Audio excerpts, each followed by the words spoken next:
Yeah. Yeah. I like what you talked about. Just you use that time to, um, rather than just doom and gloom, like to be productive. And you talked about creative writing. How um, how can I phrase this? How important of an aspect is creative writing and the recovery process that people miss? I think it's huge, for a couple of reasons. We are often unaware of what we are actually thinking. This is something that I tell leaders all the time. Your greatest value is your intuition. The thing that you bring to the organization that nobody else can bring is your intuition, because you have the experience to form patterns that maybe people on your team can't form because they don't have the same level of understanding of whatever sector you're working in, or they don't have the experience or the perspective that you have. But often leaders don't know what's on their mind. And so, for me, writing has been one way of not just expressing myself, but identifying what I even think. Sometimes I write things I'm surprised by. I'm Yeah. surprised that I actually understand something, or I'm surprised that I actually see a pattern that hasn't yet made its way into my consciousness. And it's the act of writing, of slowing myself down and forcing myself to put pen to paper or going clickety clack on the keyboard, that brings out those ideas.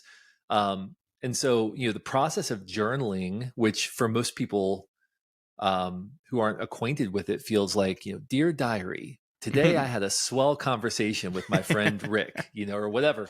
Um, that's not what journaling is really good for. What journaling is really good for is getting stuff out of your head that you don't even realize is in your head. And sometimes you will surprise yourself. You'll if you go back and read your journal, you'll see patterns over and over of rumination, of these repeating thoughts that you have, or these tapes that play in your head that are telling you things that may or may not be true. They may be ghost rules, invisible narratives that are limiting how you're approaching life. And so for me, the value of journaling isn't some, sort of new age woo woo, like, let's, talk about our feelings. There's nothing wrong with talking about your feelings. I'm just saying, Right. like, it's not just about like that. It's really, as much as anything, it's about identifying things that are already there that you may not be aware of, patterns that are simmering just beneath the surface that you haven't yet brought into the light. And so, I would encourage anyone, I mean, it's one of the most powerful practices that I have. I would encourage anyone to have a journaling practice. I mean, you showed me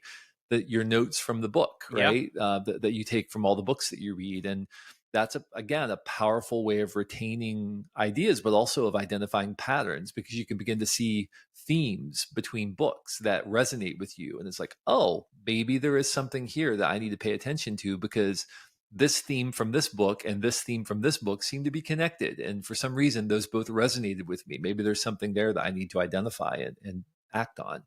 Um, so yeah, I really encourage, I mean, for me, songwriting was kind of a fun creative outlet. Creative writing to this day is sort of uh, really the primary way that I get ideas out of my head and into the world. And sometimes those are ideas I didn't even realize I had.